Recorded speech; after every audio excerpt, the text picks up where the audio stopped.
Alright, two things before we get into this video. One, Andrew Whitworth, offensive lineman for the Rams, announced his retirement. I think it was a good time to retire. You just won the Super Bowl. You were Walter Payton Man of the Year. Ended off on a high note. 40 years old, had a great career. Definitely a future Hall of Famer. The other thing, Randy Gregory pulled a full 180. And I'm looking at free agent signings, but I can't get in the details of this one. He pulled a full 180 and was going to sign with the Cowboys, but now he's signing with the Broncos under a 5-year deal. And on that Broncos defense, adding a guy like Randy Gregory is going to be really good for them. But I don't know the details of the contract yet, but we're going to find out later on.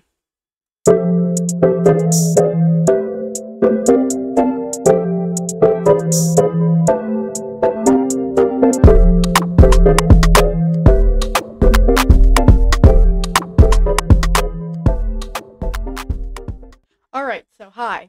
We're going to be looking at every big free agent signing that happened after day one and half of day two of free agency. Because as I'm able to record this, I wasn't able to record this yesterday like I would have liked to, but I have every free agent move so far pulled up on my monitor. Let's go through it. So starting off, the Arizona Cardinals, they got James Conner, 3 years, $21 million. I thought he had a really successful year last year, and I really liked the addition, bringing him back in. They let Chase Edmonds walk, bring him back in. Zach Ertz is another great signing, 3 years, $31.6 million. When they got him at the trade deadline, it was kind of an underrated move. I didn't think much of it, but he really came into his own for Arizona. When D-Hop went down, he was a really big part of why that offense continued to have any sort of success. So it was a good move to keep him. I'm going to skip the Bills because I'm really only doing the big moves. And if you're a Bills fan, you probably know who your team signed.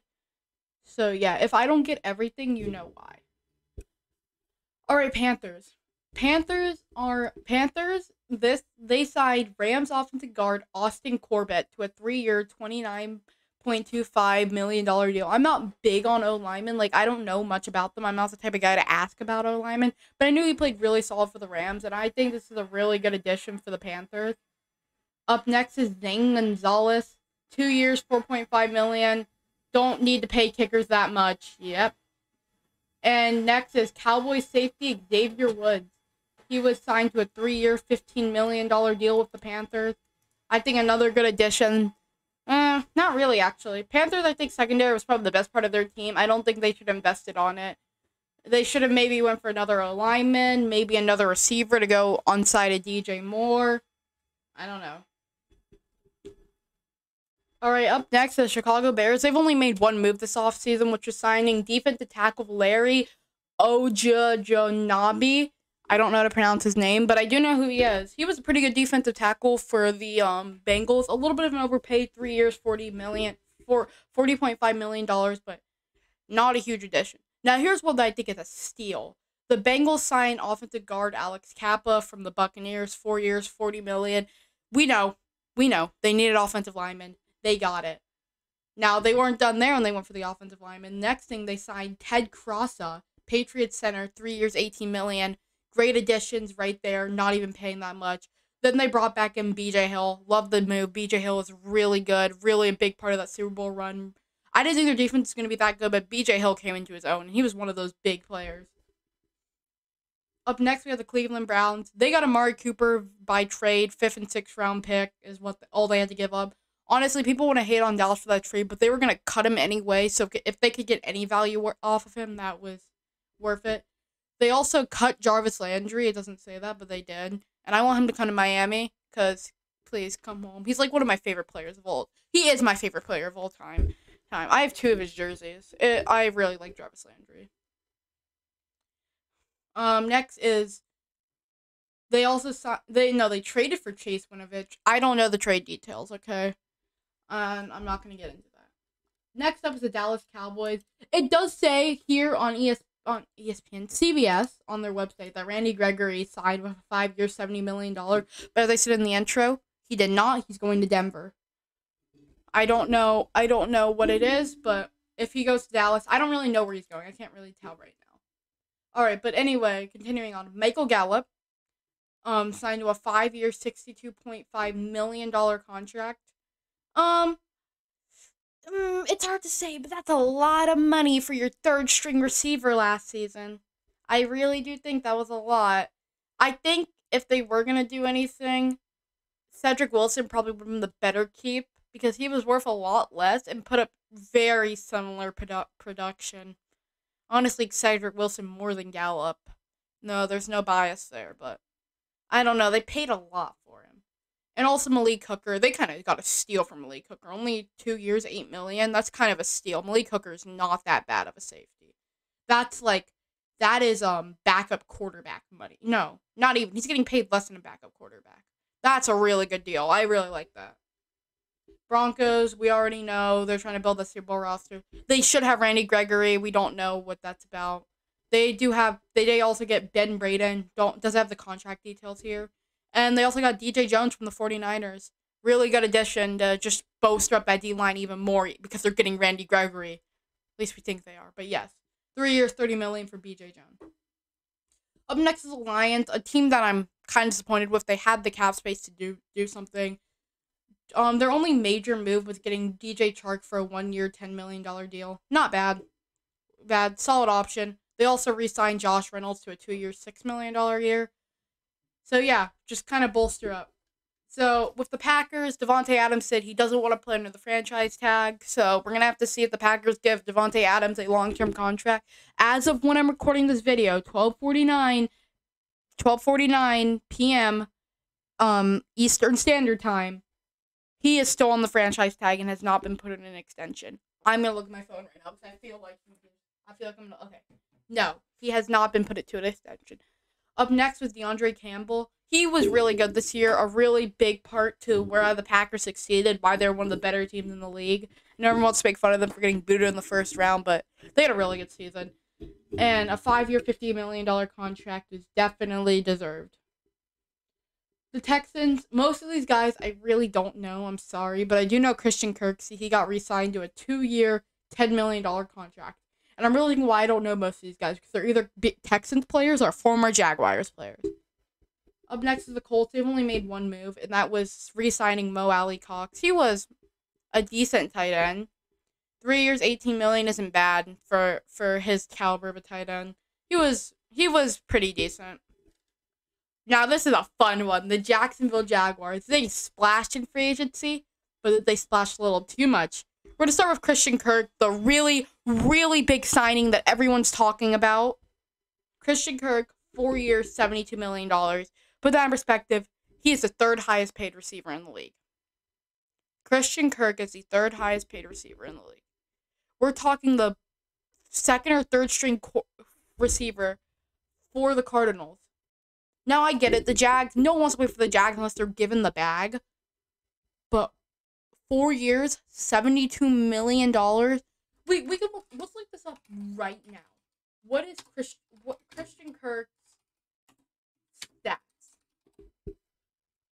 We're looking at a receiver who has never had an 1,000-yard season. A receiver who has never had more than 6 touchdowns in a season. A receiver who has just been all right. He is not a top 20 receiver. He might not even be top 30, and he's getting paid like the third highest. He's getting paid third highest receiver money. That is way too much that the Jaguars gave up. Way too much, and they're gonna regret that. They also signed Zay Jones to a 3-year, $24 million contract. A little bit more, not outrageous, still a lot for Zay Jones, who has only had one decent year, and the rest have just been not that great. And then they signed Evan Ingram to a 1-year, $9 million deal. A lot of people are making fun of this deal. I don't hate it. It's not a bad deal. Evan Ingram can be good. He just has to fix that drop problem, which he has a really bad drop problem. So, as of now, it's kind of hard to say. Now, this one's a good deal. Brandon Sheriff, really good offensive guard. You got to protect Trevor Lawrence. It's like the only thing that they did that actually is going to help Trevor Lawrence. Brandon Sheriff, 3-year, $49.5 million. For someone of his skill, that's money worth it. Not Christian Kirk. And then finally, Falcons linebacker Foye Oluokun, 3 years, $45 million.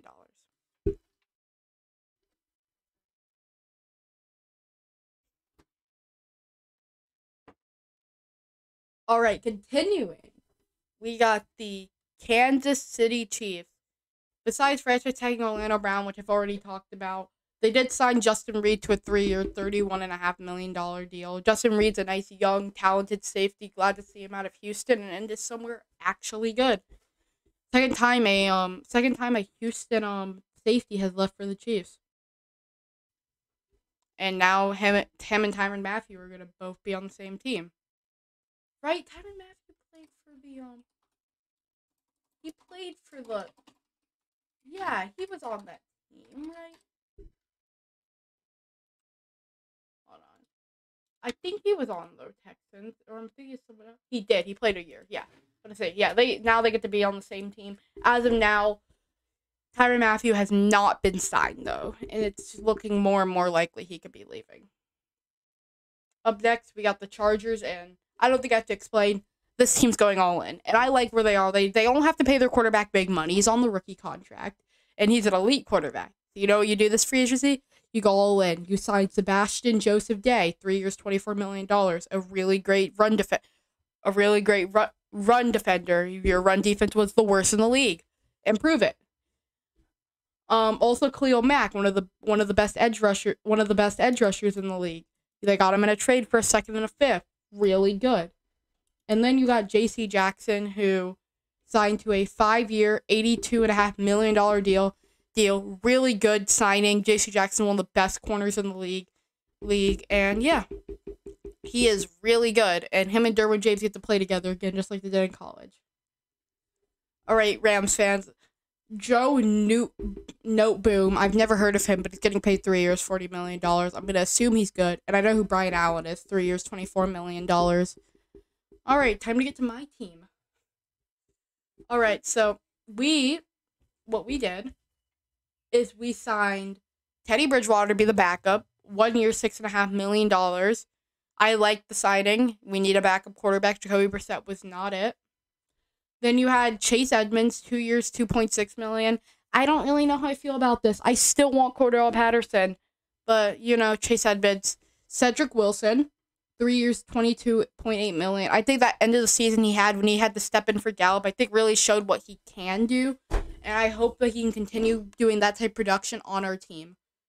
We also got Connor Williams, 2 years, $14 million. I'd like to see us go more on the offensive line. Teron Armstead, it's still available. I would like to see us go more on that line besides just signing Connor Williams, who wasn't bad. It also doesn't say it here, but we did sign Emmanuel Log, but I don't have the exact contract. But I'm glad he's back as well. And then you had the Bills. They signed Harrison Phillips to a 3-year, $19.5 million. And then you have the Patriots, who didn't really do much. They re-signed Devin McCourty to a 1-year, $9 million deal. They also re-signed Nick Folk to a 2-year, $5 million deal after having a really good season. Up next for teams that made impactful moves are the Jets. They re-signed return specialist, second-team All-Pro return specialist Braxton Berrios, 2 years, $12 million. He isn't really the best receiver, but he's a really good returner, so good for them. Underrated signing they had was Bengals tight end C.J. Uzomah to a 3-year, $24 million deal. I think he was really good. He was really good for the Bengals. And I think one of the biggest needs of the Jets were offensive line and tight end. So it's good that they got one. And they also got Niners offensive guard Laken Tomlinson for a 3-year, $40 million deal. Another great lineman. So yeah. Up next we have the Eagles, who have only made one move in total. It was an impactful move. They do sign Hassan Reddick to a 3-year, $45 million deal.